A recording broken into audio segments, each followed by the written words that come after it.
Hi there and welcome back to History of Fleetwood Mac. I'm Anita. Today we're going to get started with some 1988 stuff into Stevie Nicks' Other Side of the Mirror. And of course, while going through and setting up for my next video, because God forbid I do this in advance of making a video, like with everything pre-planned, I of course come across some stragglers that should have gone in the last video from 86 and 87.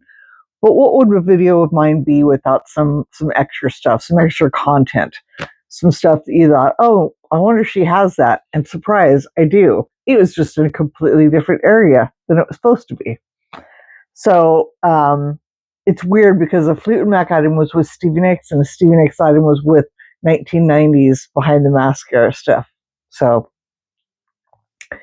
I don't know. And you'd think that after all this is said and done, after all these videos are done, that I would be organized, and you'd be wrong, because I'm going to be making a list of all my duplicates to try and kind of trim those down.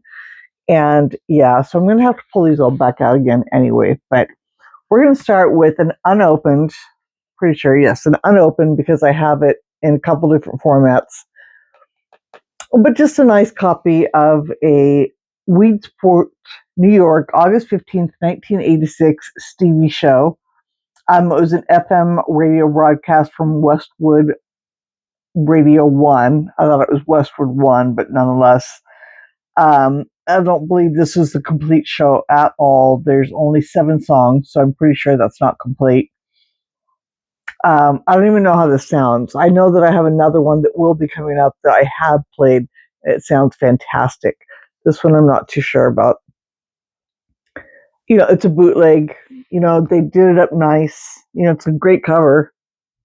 Great back cover.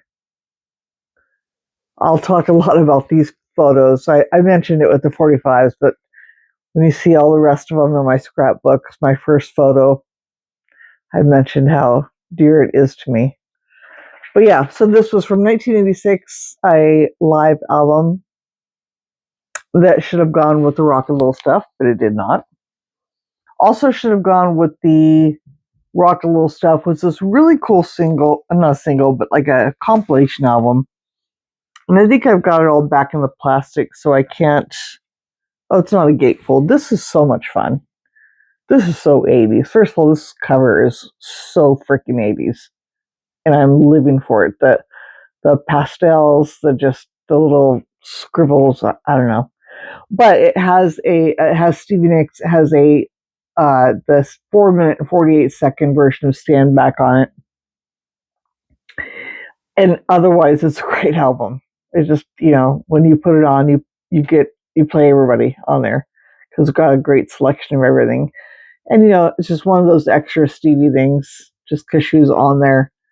I found it because I, loved buying 80s compilation things, and then I saw that Stevie was on it, so it was a winner. But Let the Music Play by Shannon, Phil Collins, Sussudio, Original Sin by INXS, Owner of a Lonely Heart by Yes. I mean, it just keeps winning. So that was a cool little find that I found for like $6 back when, and still nicely kept and everything like that in the plastic. So that was a really cool find. That was just something I had with my 86 stuff. Of interest, though, kind of weird, out of 87 was this album. Now, Maria Vidal, and I do believe I'm saying her name right, it's loaded, this album is loaded with Stevie references. Again, this is a Stevie family. She's most prominent for us because she sings backup vocals on I Can't Wait. So this is why not only did this album come out in 87, but this is why I have her logged with Rock a Little stuff. She was married to Rick Knowles, who we know worked with Stevie a lot. And Jimmy Iovine is the one who signed her to A&M Records. And House of Love was written by Sandy Stewart. So right off the bat, there's a ton of Stevie references. It's also supposed, it's a rumor, get it, that her song Life on a Train has Stevie's vocals on it, but that has never been confirmed nor denied. So, real lovely lady. This is a great album. This is a pretty good pop record. I mean, it's not like, oh my God, I listen to it all the time, but it's quite good. And I think she came out with something more like in 2009. Between this and that time, she guested and did a lot of other work with other people. But to my knowledge, I don't think she did another album until 2009. But yeah, it's just kind of loaded, and it's something I just happened across and was very happy to have, because it's not a super easy find, but it's also something that I don't know that people go looking for. Maybe if you went looking for it, maybe you could find it real easy, but it's a little bit more of an obscure 80s album. So it's just a regular USA release. So I don't know if there's foreign imports of it. This is probably not something I'd get unless we did confirm that Stevie was on vocals on that part. I would probably not buy it otherwise. And then to kind of really go off on a tangent here and really just run off on weird, 7 degrees of separation from Stevie Nicks, we have Blue Yonder, which is a band that Sandy Stewart had. Now, that's obviously the connection right there, Sandy Stewart. It's fine. Background vocals on here are lent on this album by Kip Winger of the band Winger. Now, Anita's weird rant is, for some reason, if you deep dive on eBay and you put in Stevie Nicks in like search and item description, Stevie Nicks comes up on like hundreds of Kip Winger auctions. But when you go and you look in the description, Stevie Nicks is not in there. And it has neither the word Stevie or the word Nicks, which often is the case when you're searching on eBay. It's just a weird little thing. But her name comes up somehow in reference. And it seemed like I found that there was a direct connection besides, between the two of them, other than Sandy Stewart kind of being the middle. But I don't think I'm recollecting correctly. And I think what I often do is I mix Kip Winger up with Kip Lennon, whose name is spelled Kipplennon. So not Kip Winger of Winger, but Kip Lennon, who had a band called Venice. Before he had a band called Venice, Kip Winger did a song called Suspension in 1979, which is the theme song to an old sci-fi TV show called Buck Rogers. For some reason, in my 54 years of living, and let's see, 79, I would have been, well, I won't go there, but younger, so 50, 45 years plus. That is an earworm that when it gets in my freaking head, there's no escape. That stupid song Suspension. It's not a bad song, but it's not a song that like I have on 45, that I ever did have on 45, that I played the crap out of, that I particularly liked. My mom and I, we love the show. We're big sci-fi fans, but that damn song, when it gets in my head,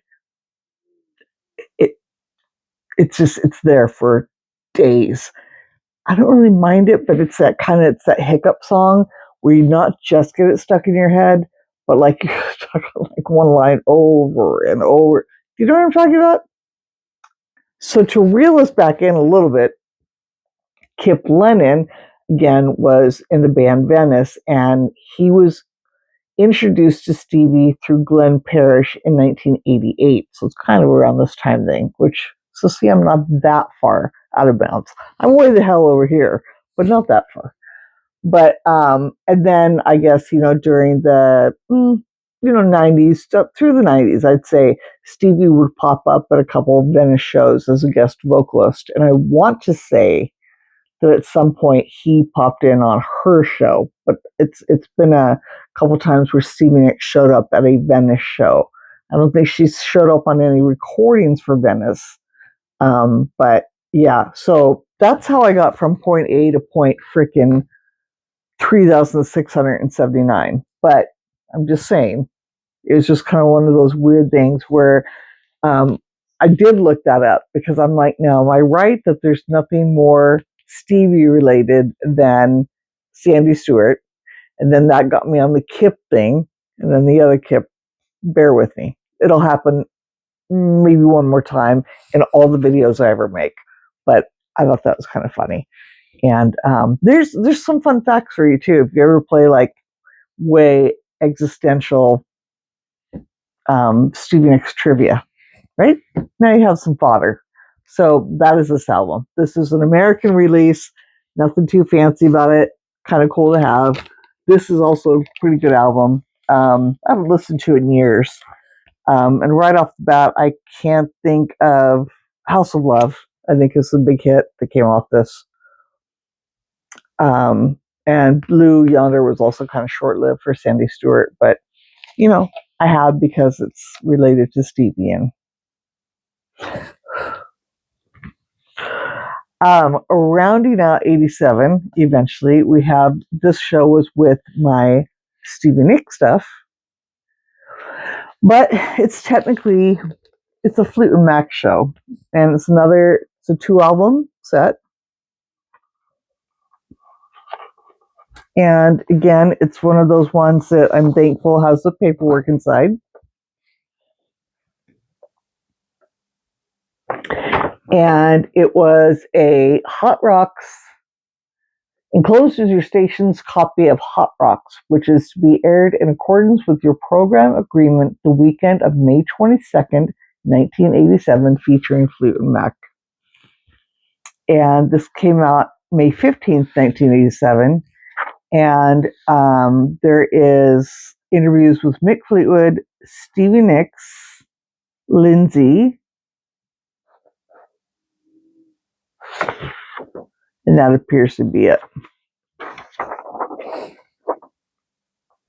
So you see Mick will come up first, then I believe Stevie, Mick, and Lindsay. So just some of the parts of it. Nice that it has all the paperwork. Unless there's a card that's supposed to go in it, and then don't tell me, because I don't want to go track another version down like I showed you on that last one. I think this also looks to me like the same company that did that other one where I had the card. No, maybe not, huh? The Fleetwood Mac story? Maybe not. It was something about this thing that looked familiar to me. But yeah, so another radio show. Yeah, another thing I need to listen to. I will definitely be making videos later on about listening to these and maybe trying to write some, what do you call it? Transcribing, you know what I'm trying to say. Why does this happen to me all the time? I know that a couple people on some of the sites on Facebook that I'm on, play them, share them, they have them recorded. But it would be nice to maybe have it written out and posted somewhere. Maybe when I get together the articles and stuff like that, I will again transcribe a lot of these interviews and get them so they can be read as well, in case people aren't into listening to audio. And because maybe it's probably on YouTube to listen to, but just in case. Now we're rounding out. Are we rounding out? Am I lying? I am not. I am lying. 87 still. We're in. So close to 88, but not. This came out in 87, as we know. This was pretty cool. This is a cool copy to have because I believed it to be one of the originals because it has the gold foil. It has the sticker and it has the gold foil. The ones that got re-released, it's white in here. So those are the ones that came out later. Unfortunately, it has a little mark on the back, which is unfortunate, but otherwise it's in pretty good shape. No corner wear, no spine wear. It's really nice. As we all know, or if not, you should go look it up as soon as you get off here. Keith Harding, amazing artist and a amazing human that we don't have anymore, but should always be remembered. And it's really cool to have this little piece of artwork, even though it's not an original piece, because you have to be a wealthy individual. Everybody kind of has this and feels like they do, because it was a bigger part of something. And so Stevie Nicks on here, Keith Harding having an original copy like this, or any copy where you have this large like this, is really a worthy have in your collection. It's Christmas music. It's related to Stevie. There's several reasons to definitely have this record. This is one that even if you weren't collecting Stevie, I would say to have, for all the reasons I just mentioned. So, regular US release, the label.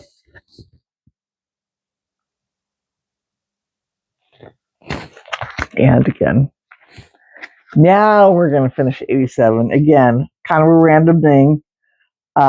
This came out in 87, but it was with my Stevie Nicks stuff.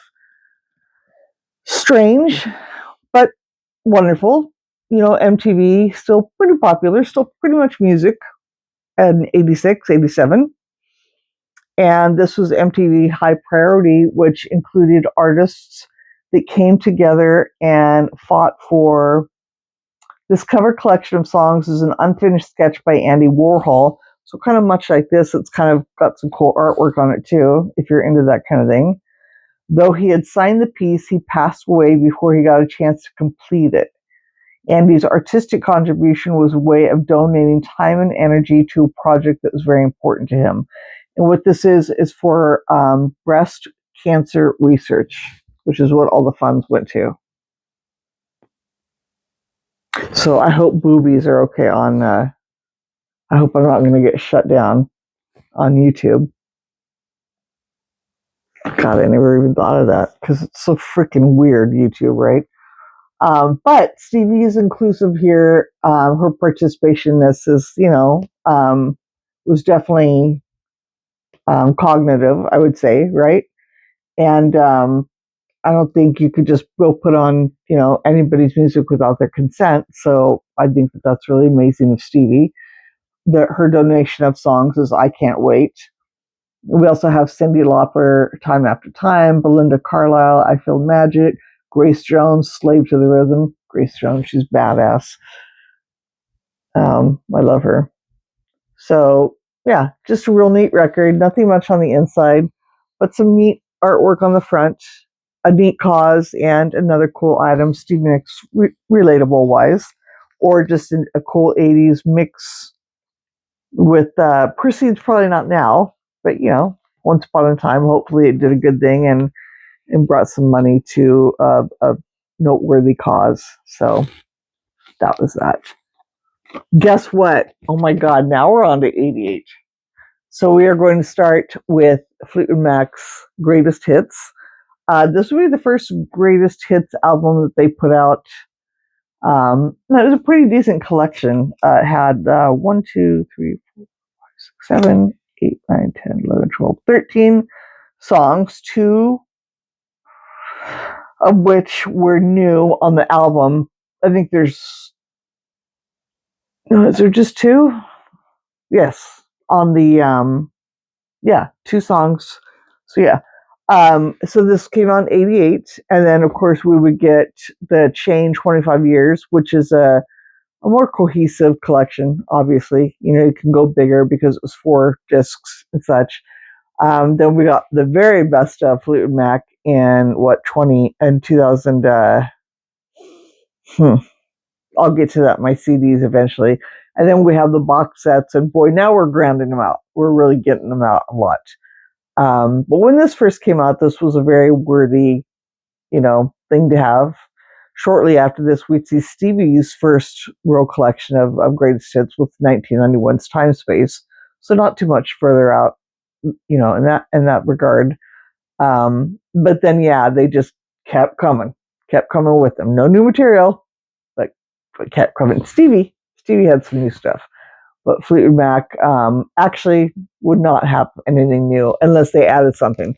So having No Questions Asked and As Long as You Follow was really a treat because, of course we had Behind the Mask and we had Say You Will as far as studio albums. But again, with the 5, our last album, of course, was Tango in the Night. So with Stevie, Lindsay, Chris, John, and Mick. 88's recordings, 1990's recordings would all have Rick Vito and Billy Burnett, which was a fantastic addition, as I've said many times. So this would be the standard USA release out of 1988.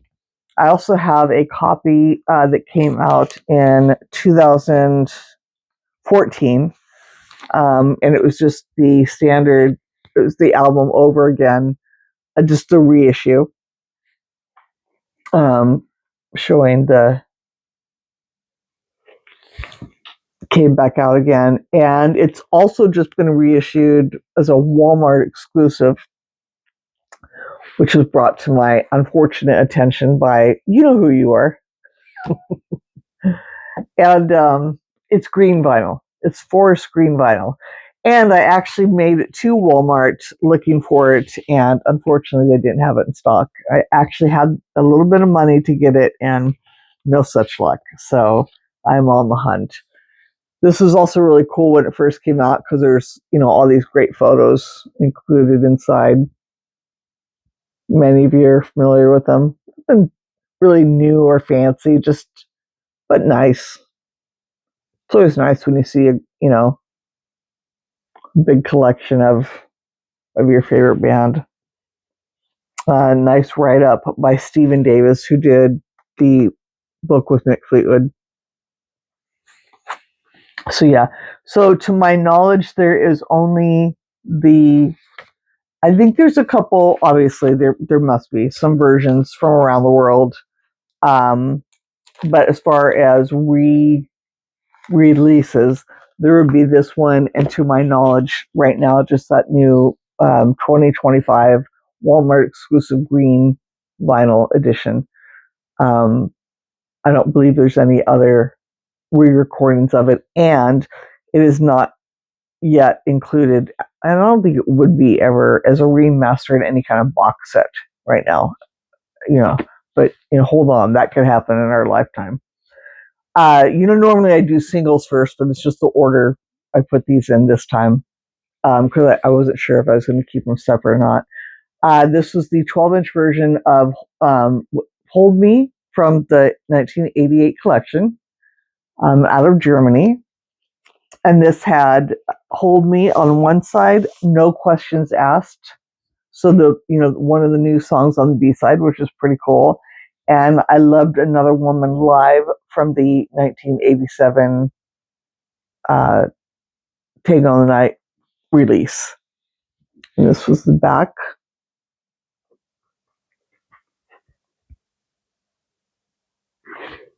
Kind of cool, that little piece. Like the front, but just a little mini. I like when they had, remember when I showed the Stevie Nicks and it was the Rock a Little Pieces, and it was like Stevie Nicks, like it was a 1 or 2, like a little marker.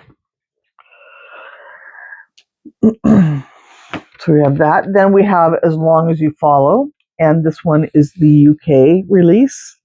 Now the UK release has As Long as You Follow with Oh Well Live, again from the Tango the Night release, and Goldust Woman, that I also believe is taken from the Rumors album. So not the live release and not the Greatest Hits compilation, directly from Rumors. So that is that one. Real simple, front and back. Simple label.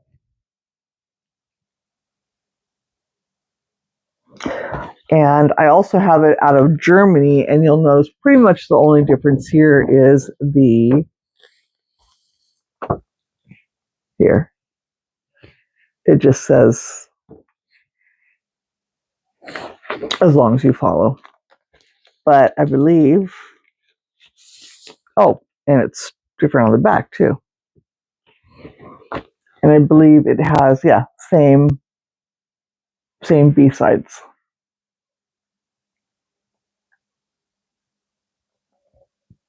But definitely, different package. And this is actually a little bit thicker. This is very, it makes sense. This is like that really, really thin. Here, this one is made to kind of have a spine. See how there's writing there? So when you have it up, you could actually see it. Whereas these real thin ones don't have that. So it's still thin, but it's thick enough where there's a spine, so you can at least read the what record you're pulling out, which I love that. It's really difficult with the thin ones because when you're looking for them, you can't see them. So we'll wrap this video up, which I'm sure you're grateful for. After that, again, weird tangent with kind of a weird little 1988 release that came out, and kind of made a chart. I guess the band was called Oh Well. The song was called Oh Well. It's a really cool little mix. It's a little sorry. It's a little dance mix of the song. It's fun. Oh Well UK remix, 5 minutes and 57 seconds. Extended mix, 5 minutes and 4 seconds, so shorter. Oh Well 88 dance mix, 5 minutes and 53 seconds, and radio version, 3 minutes and 19 seconds. But yeah, if you've ever seen this, it's just a neat little homage to Peter Green's Oh Well, and it's highly enjoyable. Little dance record, very 80s, and definitely a fun little have in your music repertoire. Even if you don't have the record, if you have it on a playlist or something like that, give it a listen. Again, I'm sure you could find this on YouTube. So that was that. Coming up next video, we will go into, what am I going to do here? I actually have them somewhat sorted out here, if you can believe it. We're going to go into Other Side of the Mirror. And I think I'm going to start with, I think I'm able to get this, kind of a pile. I think I can get it all. I think it's all the singles and the LPs in one sitting. And then we'll go on to 1990, Behind the Mask, etc. But that was a little bit more. I thought I'd have to mix up my 1988 with some of 1989, and then 89 with some mix up with 1990. It was almost meant to be that I had those stragglers, and that I had to go off on some weird ass cosmic tangent about Kips, about these people named Kips. So bear with me, and thank you for being with me as always. I hope you enjoyed this. And until next time, everybody have a great night. Bye.